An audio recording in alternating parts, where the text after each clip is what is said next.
Few figures in modern history embody the total collapse of the human spirit as Anakin Skywalker does in Star Wars Episode 3 Revenge of the Sith. The tragedy of his transformation into Darth Vader is not merely cinematic spectacle, it is a study in the anatomy of destruction, trauma, and rebirth. Through both canon and legends materials, the narrative of Anakin's fall and subsequent reconstruction offers one of the most harrowing portraits of physical and psychological suffering in modern fiction. Before we get into today's video, don't forget to leave a like, drop a comment, and hit that subscribe button along with the bell icon. With that being said, let's get into the video. The transformation of Anakin Skywalker begins not with his corruption by the dark side, but with his literal unmaking. On Mustafar, the young Sith Lord meets the physical consequences of his spiritual rot. Stover's novelization gives us one of the most detailed and gruesome depictions of injury in Star Wars canon. When Obi-Wan Kenobi gains the high ground, Stover writes, "Anakin's leap was magnificent, while Obi-Wan's cut was simple. It was a single stroke that severed both legs above the knees and his left arm above the elbow." What follows is not immediate death, but excruciating vitality. Stover continues, "He could not scream. His throat was too dry for sound. His lungs labored to pull in air, thick with ash and sulfur. He could smell his own flesh burning." Anakin's injuries are medically catastrophic. 3rd and 4th degree burns across 90% of his body, multiple amputations, and smoke inhalation trauma. Luceno expands on this in the aftermath in Dark Lord, The Rise of Darth Vader, noting that the armor's blackened shell was a prison of durasteel, its respirator rasping to keep him alive. The novel describes how Emperor Palpatine's medical droids graft cybernetic limbs directly into carbonized stumps without anesthetic. He could feel every incision, every graft. The pain was his baptism. This baptism in agony is literal and symbolic. Medically, it aligns with extreme polytrauma, a combination of amputation, full thickness burns, and organ stress, conditions that in real world medicine leading to lifelong neuropathic pain. Psychologically, this process transforms physical agony into spiritual bondage. From a biomedical perspective, Vader's reconstruction resembles the process of traumatic amputation compounded by severe burn injuries. Studies in neurotrauma show that patients often suffer phantom limb pain due to the neural misfiring between amputated nerves and the somatosensory cortex. Vader's constant agony therefore is consistent with chronic neuropathic feedback loops. Luceno's text corroborates this explicitly. The pain never left him. It was a presence like the Force itself, a constant reminder of what he had become. Stover also portrays Anakin's mind attempting to process the moment of burning, not through logic but delusion. As his body burns, he blames everyone but himself. "You were my brother, Obi-Wan. I loved you. Why do you hate me?" This externalization of guilt mirrors trauma theory findings that subjects of catastrophic injury frequently disassociate from personal responsibility in the immediate aftermath. In Anakin's case, this moment marks the psychic birth of Darth Vader, an identity formed to contain unbearable pain. The physical rebirth of Darth Vader in the Imperial Medical Facility on Coruscant completes what Mustafar began, the deliberate conversion of a human body into an instrument of confinement. Stover's novelization renders the scene not as a healing, but as torture. The droids worked without anesthetic. The Emperor would not permit the slightest dulling of sensation. He must feel it all, every graft, every implant, every screw. Palpatine's decision to let Anakin feel every incision is both sadistic and strategic. Pain becomes the tether which the Sith binds his apprentice. In Dark Lord, The Rise of Darth Vader, Luceno writes, "The armor sustained his life, but at the cost of comfort. The respirator rasped. The limbs were heavy. The sensors in his helmet never ceased their whispering hiss. It was a life support system that supported nothing he recognized as life." The suit's mechanical systems act as a constant stimuli for neuropathic feedback, aligning with modern pain research showing that continuous low-grade sensory irritation perpetuates a cycle of cortical hyperexcitability.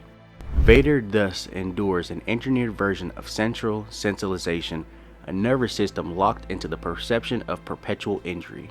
Luceno elaborates that the armor's respiratory rhythm is louder than thought, making silence impossible.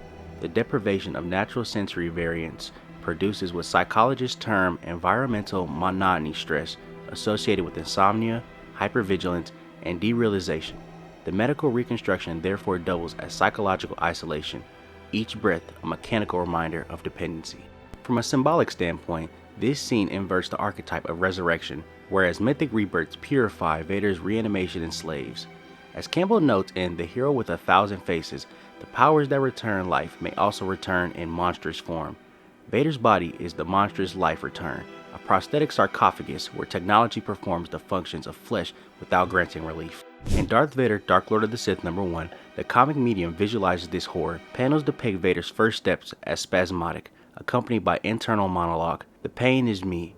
The pain is all that's left." The line encapsulates his new ontological reality. Pain has replaced identity. The psychic trauma underlying Vader's transformation is cumulative, originating long before Mustafar but crystallized by its consequences. Stover's prose repeatedly emphasizes that Anakin's tragedy lies in attachment turned pathological. His dread of loss, established in Attack of the Clones, becomes the cognitive distortion driving moral collapse. The novelization records his internal justification as he kneels before Sidious. He could not lose Padme. Anything else could burn. If the price of her life was his soul, he would pay it. Clinical trauma literature identifies this as a form of moral injury defined by Litz as the profound psychological distress resulting from perpetuating, failing to prevent, or bearing witness to acts that transgress one's morals belief. Vader's later torment stems precisely from this fracture. He perceives himself as both victim and perpetrator. In Dark Lord, Lucena reveals that dreams of fire haunted him even in meditation. The phrase evokes diagnostic criteria for post-traumatic stress disorder, re-experiencing hyperarousal and avoidance. His armor denies him sensory escape, ensuring a persistence of triggers. Luceno continues. The Emperor told him the pain would keep him strong. In truth, it enslaved him. The interplay of servitude and suffering echoes psychological conditioning techniques observed in coercive control environments. Palpatine's manipulation constitutes trauma bonding. An intermittent reinforcement of approval and pain creates dependence. Over the following years, chronicled in The Rise of Darth Vader and Souls Vader comics, the Dark Lord's identity fractures further. In Vader, Dark Lord of the Sith #5, Vader confronts the kyber crystal he must bleed to complete his Sith weapon. He reached into the crystal with his pain, his rage, and his shame. He showed it everything he had ever done. The crystal screamed. This act functions as a ritualized self-mutilation, psychic energy externalized into the weapon he will wield. Trauma theory views such projection as an attempt to objectify inner torment.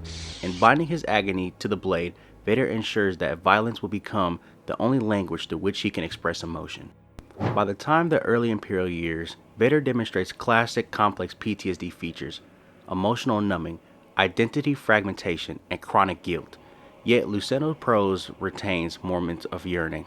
Sometimes he thought he heard Padme's voice through the respirator's hiss. Then the sound was gone, and he remembered she had died by his hand.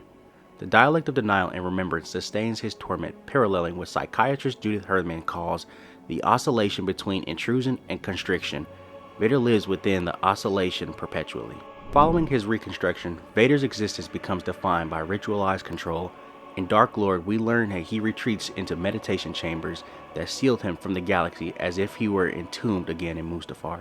The chambers simulate the only peace he can experience: silence within the void. Biomedical analysis suggesting these sessions resemble sensory deprivation therapy. Though inverted, rather than calming, the deprivation amplifies introspection and guilt. Vader's interaction with subordinates shows displacement of trauma through authoritarian aggression. He lashes out not merely for failure, but for the unbearable reminder of weakness.